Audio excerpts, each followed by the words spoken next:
Olá amigos, eu sou Thiago Bizzi e esse é o Farol LS referente ao pregão do dia 1º de junho de 2016, hoje quarta-feira.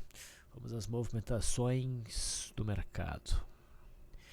Hoje tivemos um dia de alta, 1,12% no índice Bovespa, produzindo um pequeno engolfo de alta em relação ao candle de ontem. Tá? Considerando o gráfico do índice Bovespa, isso não pode ser considerado um sinal de reversão forte. Tá? A gente está dentro ainda de uma tendência de baixa. Recentemente a gente rompeu um fundinho anterior. A gente vem num ritmo lento de queda, onde a gente vem tendo aí candles um do lado do outro com alguma facilidade, né? Mas sim, considerando que já tem um bom período de queda, né, assim, um pouco além até do normal, o candle de hoje é o primeiro candle que chama um pouco mais de atenção realmente para um cenário de possível repique. Mas mesmo que o mercado venha repicar, a gente vai ainda estar dentro de uma tendência de baixa, provavelmente dentro de um canal de baixa aqui, né? Tendo como daí resistência a LTA desse canal de baixa, esse fundo ter rompido e a média móvel de uns períodos. Onde exatamente a gente vai sentir resistência, talvez essa sombra, talvez aqui, depende muito do ritmo de um eventual, talvez, quem sabe, movimento de alta. Mas por que eu estou insistindo um pouco nessa questão de um possível repique? Vai ficar mais claro no gráfico do futuro. Como vocês já estão carecas de saber aqui para acompanhar o farol, né? Graficamente, a mínima da segunda-feira da última semana, que foi nesse 2G aqui, né, era bastante importante. Né? Foi o teste do fundo que existia nesse contrato, né? Foi o rompimento de um pivô de baixa. Né? Desde então a gente teve um processo de repique, pullback, e ontem, finalmente, depois de muita volatilidade no intraday, o mercado fechou rompendo esse patamar de suporte. E fechou rompendo com bom volume. Tá? Então, a expectativa por conta do fechamento do pregão de ontem seria de queda daqui para frente. E possivelmente o mercado acelerar no movimento de queda, foi isso que eu falei. Tá? E o que nós tivemos hoje? Um dia de alta. Então, vamos olhar pelo gráfico 60 minutos, que é o que a gente vinha acompanhando. Né?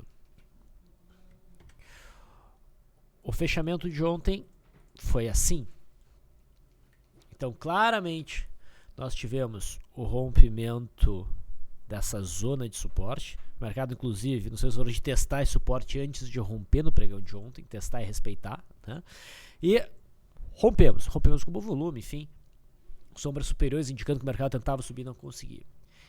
Então, isso aqui é sinal de venda, isso é inequívoco dentro da análise gráfica, e o que a gente poderia esperar seria por um movimento de queda. E o que nós temos hoje? Nós temos isso aqui. O mercado faz essa recuperação. A princípio, principalmente até este ponto aqui, isso pode ser entendido como meramente um pullback. Importante que o mercado respeite o patamar rompido como resistência. Só que o mercado vai um pouco além, mais além do que o ideal. Né? Então isso começa a aparecer um rompimento falso. Ainda não fica óbvio que é um rompimento falso. Como eu venho dizendo, o importante seria a gente conseguir visualizar um zigue-zague ascendente. Isso aqui é muito curtinho para ser considerado um zigue-zague, um pivô de alta. A gente está abaixo da estrutura e abaixo da média móvel de 20 períodos. A gente precisa de um zigue-zague a partir do ponto atual no gráfico de 60 minutos. Para daí dizer, foi um rompimento falso. Né? E se quiser ter algum outro ponto de referência, essa região aqui, se o mercado seguir em linha reta, seria um bom ponto de referência para dizer, não, foi com certeza um rompimento falso, ou quase com certeza. Então, assim, quando tudo finalmente se alinha para o mercado fazer um movimento forte, para que a gente possa esperar que os vendedores se apresentem ao mercado, quando está tudo alinhado, eles não se apresentam, o mercado sobe. Tá? Então, isso é um sinal importante. Tá? O fato do mercado não ter ido para baixo começa a pintar um cenário altista, né? Então, assim, é importante não ter convicções quando tu está operando, a não ser a convicção de que o mercado está sempre certo. O mercado está sempre certo, né? Então, antes existia, até ontem, eu insistia no seguinte: a gente deve operar o mercado na venda. A gente deve operar o mercado na venda. O mercado segue dentro de um cenário que favorece a queda. Com a movimentação de hoje, essa interpretação começa a mudar. Justamente porque quando estava tudo alinhado para cair, o mercado não caiu. Só que é cedo ainda. A gente não tem ainda esse zigue-zague, essa confirmação. A gente tem que ficar bem atento. Quando existe um rompimento falso, é muito comum que esse seja o gatilho para que o mercado mude de direção, certo? Então, vamos ver como é que o mercado vai se comportar amanhã. Vai ser importante. Aí a gente ainda está dando de um zigue-zague descendente. Se o mercado voltar a cair amanhã com vontade, né, e fechar próximo da mínima, bom, o cenário vendedor continua. Tá? A gente tem que ficar atento a possibilidades altistas, e alguns papéis já ficaram com uma cara bem boa para alta, mesmo ontem, né? Apesar do dia baixista, se vocês olharem ali as operações possíveis no farol, a gente viu ali uma boa quantidade de operações na ponta compradora. Tá? Bom, então vamos ver como é que vai ser o cenário amanhã. Ainda tem bastante obstáculo aqui, tá? No mercado americano, vamos pegar o S&P 500 futuro, tá? O S&P 500 futuro ontem deu uma balançada em cima do topo e resistência de abril, mas dizer, olha, apesar disso, o viés ainda é altista. A gente pode ter um movimento coletivo, mas não é nada forte na queda. O mercado americano segue com viés altista, tanto o índice S&P 500 futuro que eu tenho aí, quanto o índice Dow Jones, tá? E esses mercados o que fizeram? Tiveram um dia de alta, inicialmente em queda, e se recuperaram. Repara no intraday do S&P 500 futuro. A gente tinha uma zona muito importante de suporte aqui. O rompimento dessa zona de suporte provavelmente detonaria um movimento de queda, e o mercado americano sim guia o nosso mercado, ou pelo menos tem um grande efeito no nosso mercado. O rompimento dessa região aqui coloca bolsas, né, no plural para baixo. Nós tivemos o rompimento inequívoco também, e a reação do mercado foi isso aqui, ó. Ainda não fica claro o rompimento falso, agora começa a ficar claro o rompimento falso, porque a gente tem o zigue-zague, né? Rompimento falso de um ponto importante, a gente pode esperar o quê? Que isso seja a ignição de um movimento de alta, que é o que a gente viu aqui, tá? E daí lá foi o S&P 500 futuro testar este ponto extremo aqui.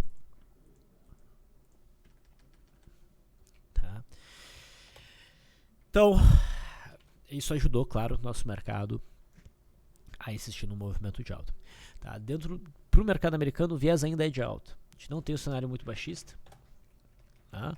O índice Dow Jones já alcançou a média móvel de 20 períodos, já fez o pullback da CLTB rompida. E se tiver superação de máxima, pode facilmente voltar a subir. Tá? Até porque depois que testou essa zona de suporte, começa um zigue-zague ascendente. O ponto mais forte de resistência é o topo de abril, e a gente está devendo o movimento até lá. Tá? Muito bem. Dólar.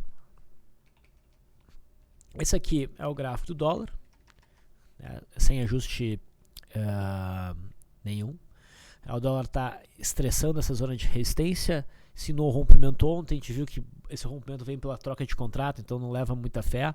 Se tivesse a superação da máxima de ontem, as coisas ficariam um pouco mais direcionadas para cima, mas no final das contas nós não tivemos isso, temos um cano de dúvida.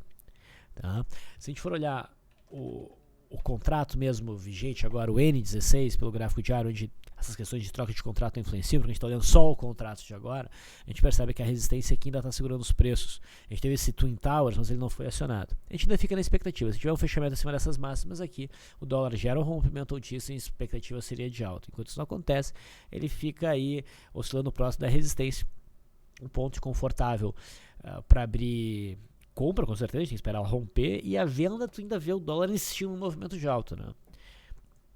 Então, um cenário um pouco mais complicado, ainda não se decidiu. Deu para operar fácil o dólar nos primeiros meia hora na venda, né?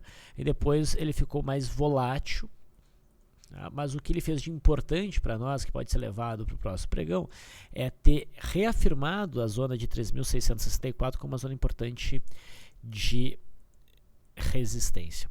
O suporte deu uma bagunçada aqui, tá? Então a gente não fica com suporte forte para amanhã, a não ser o próprio fundo aqui do dia 31. O juro,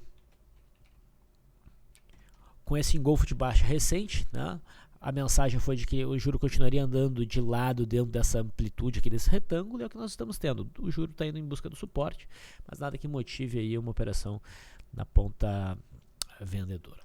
Vamos para as ações. A Vale beliscou a mínima de maio e não rompeu, tá? Fica a cara de um fundo reflexo, e agora eu trouxe a estrutura de suporte mais forte para esse fundo aqui, porque a gente já tem 1, 2, 3, 4 testes, enquanto que aqui, que eu estava esperando que o mercado viesse buscar, está sozinho, o mercado não foi até lá. É ponto para compra aqui, olha, do ponto de vista de gráfico diário não está fácil, a gente ainda está abaixo das médias e todas as médias estão próximas, tá?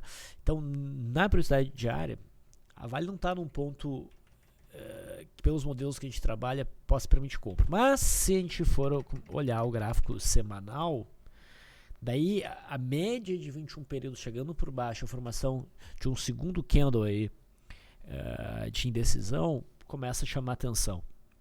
Tá? E o mesmo posso dizer em relação ao índice Bovespa, né? Olhando aqui o gráfico do índice Bovespa, tirar os estudos, a média está traindo o preço para baixo.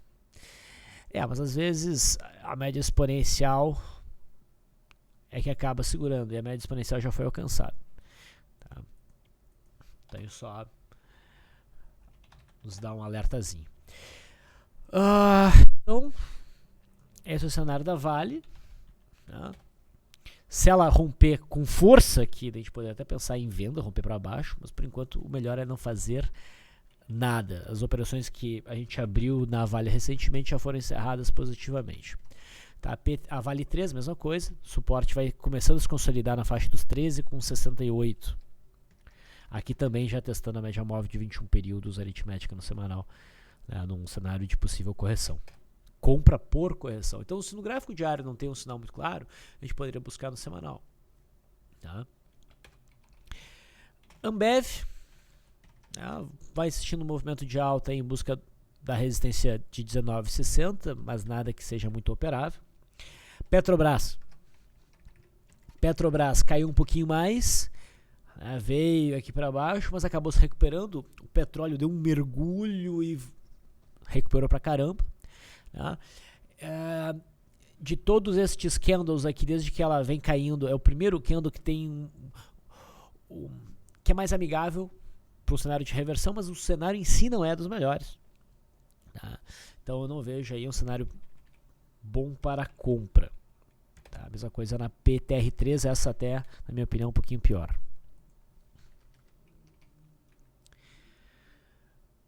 Setor de siderurgia, Gerdau também não faz nada de muito interessante, segue ali com candles de pequena amplitude, meio perdida no intraday. A Goal 4 está um pouquinho mais convidativa, daí, talvez para um cenário de repique, se o mercado superar essas máximas, mas nada que seja lá muito operável. E detalhe, fica um pouquinho mais interessante também, porque a gente tem esse ponto aqui de gap, de suporte gap, do gap lá da metade de março, né, que acaba segurando aqui por volta de 93. Agora começa a fazer mais sentido essa zona, tá, já que o mercado realmente desacelerou em cima desse ponto. Se não fosse esse ponto, o alvo é realmente aqui embaixo. E aí continua sendo o ponto mais forte aqui embaixo. CSNA não superou máxima nenhuma, perdeu as mínimas de ontem, mas não chegou a acelerar. Tá? A expectativa segue sendo de queda pro ativo. Os Minas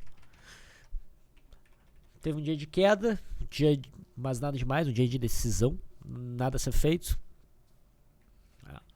No setor bancário, Bradesco sinalizou uma venda ontem, a gente discutiu esse cenário, né, esperar a confirmação seria o que eu usualmente faria, para fazer a venda por conta da média móvel de 200, considerando o tamanho da sombra e considerando o tamanho do volume, pareceu desnecessário.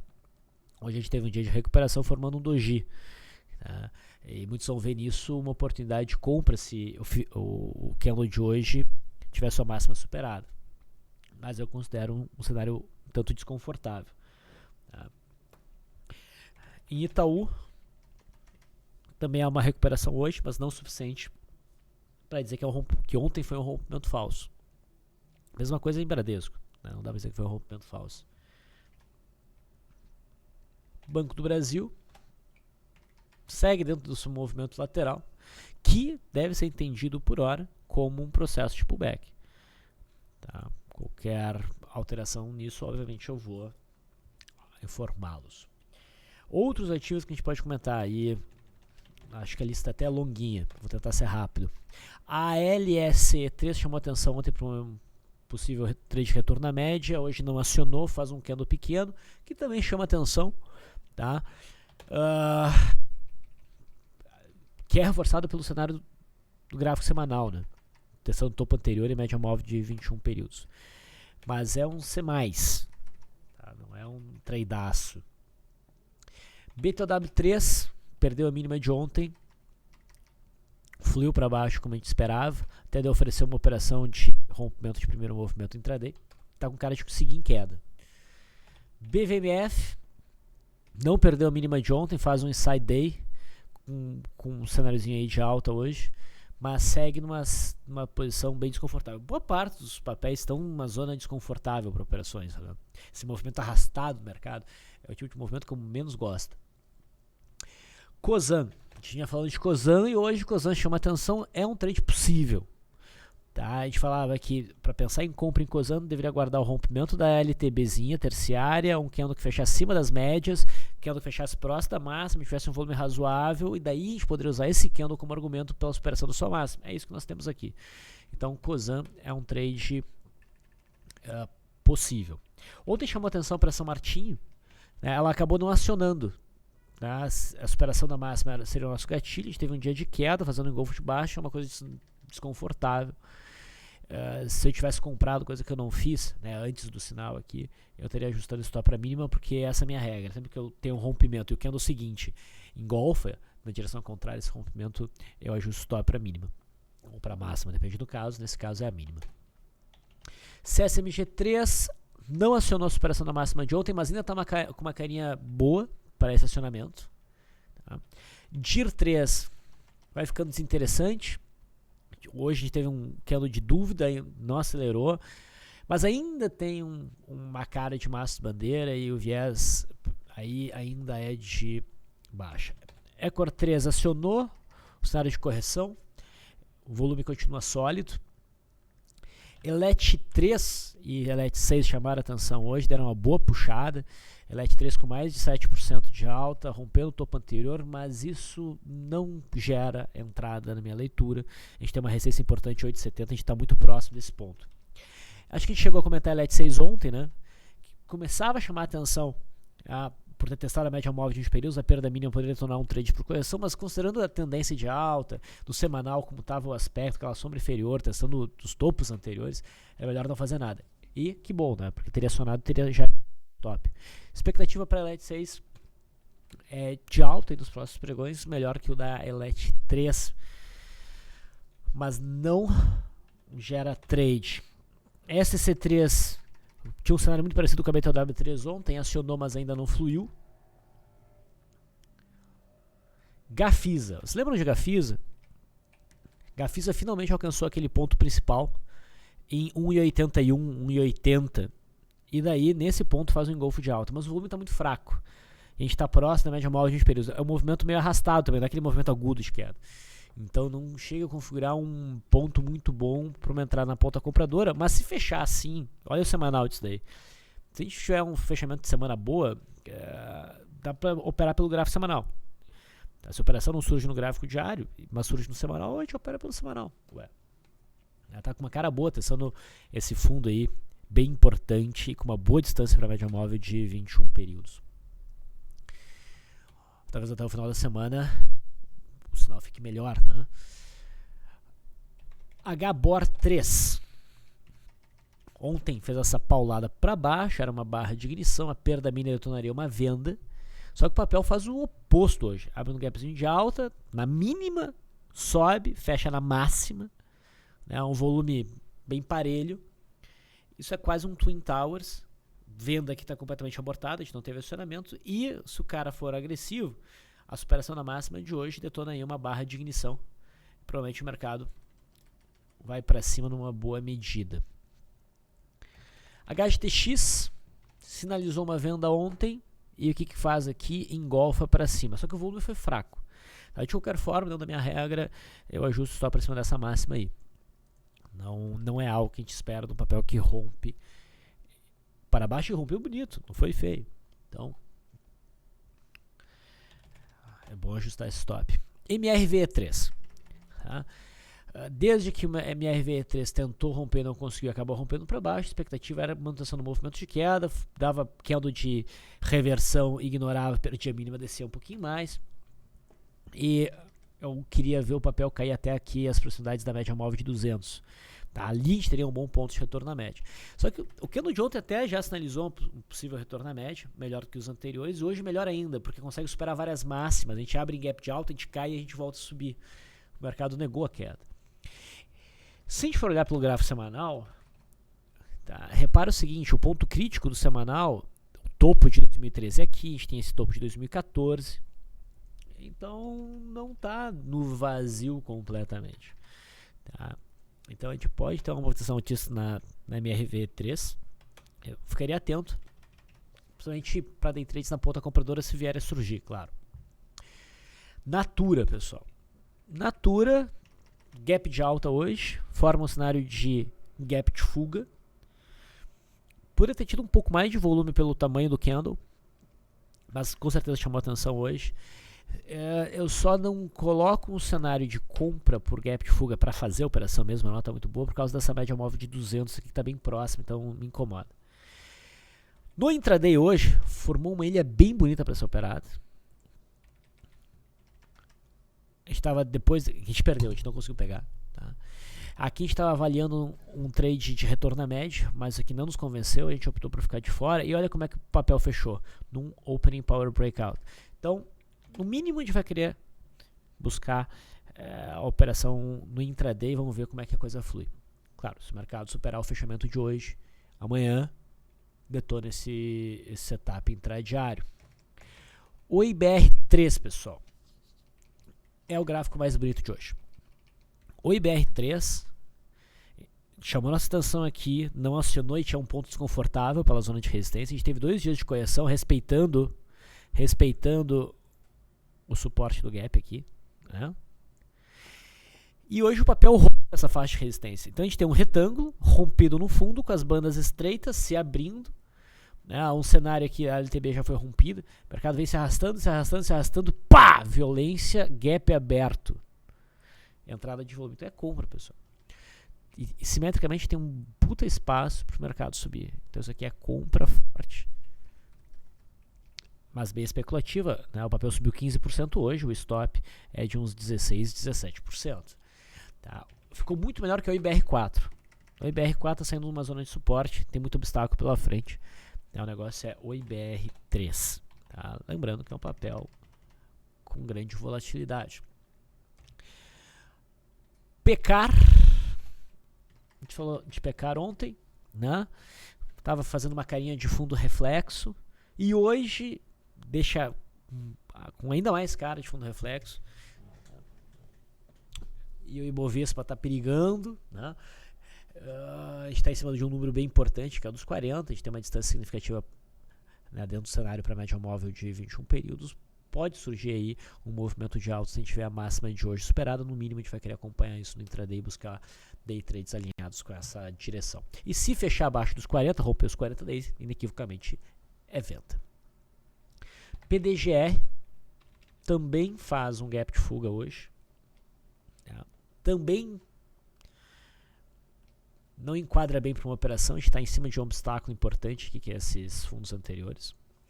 E a abertura de hoje encerrou operações vendidas. Lembra que a gente sinalizou a venda na perda dessa mínima? O papel caiu aí uns 17% depois disso, e hoje na abertura, como já tinha cumprido a IRP com muita folga, geraria stop gain. Tá? Eu não operaria isso na compra, não no cenário atual. RADL3 faz um clássico rompimento de topo anterior, rompimento de topo histórico, bom volume, tanto ontem quanto hoje. Né? Eu sei que a última vez que rompeu, gerou stop, mas a gente não deve guardar rancor. Né? E hoje está sinalizando compra e está tudo alinhado com a análise técnica, é a operação. TBLE3 tem uma zona de suporte bem definida aqui, testou o suporte, reagiu bem. Enfim, para quem gosta de comprar suporte, esse é um ponto interessante a ser avaliado. Então, na TBLE3, o gráfico semanal também favorece, né? Tá oferecendo aqui fundos e a média. Não é nenhum sinal muito forte. O GPA3 faz um candle um pouquinho mais bonitinho. A gente também tem uma zona de congestão, uma zona de suporte clara em gap. O problema é que o ponto extremo é mais abaixo. Mas enfim, chama atenção. Não tem a média de 21 períodos semanal tão próximo. Seria um cenário mais para focar no intraday, na minha opinião. Tá? E se mais para frente tiver o rompimento dessa zona aqui, bom, daí essa seria a melhor operação. Essa aqui é um pouquinho complicado, porque a gente busca comprar um suporte em cima de uma zona de resistência, considerando, né, suportão, resistência principal. É mais tranquilo operar o rompendo a resistência do que a compra de suporte próximo dessa resistência. Mas enfim, chama atenção. E VAGR3 faz um 2G, quase um 2G túmulo fora da banda de Bollinger, volume razoável, uma boa distância para média móvel de 20 períodos. A gente pode estar vendo a finalização desse movimento de alta detonado pelo rompimento desse mastro de bandeira aqui. Tá? Cuidado ao operar, se enquadra uma operação, mas necessariamente teria que perder a mínima. Tá? Se isso acontecer, a gente pode ter uma boa realização amanhã. Esses foram os movimentos mais significativos na minha leitura para o pregão de hoje. Espero que as informações aqui passadas tenham sido úteis. Eu vou ficando por aqui. Bom descanso e até amanhã.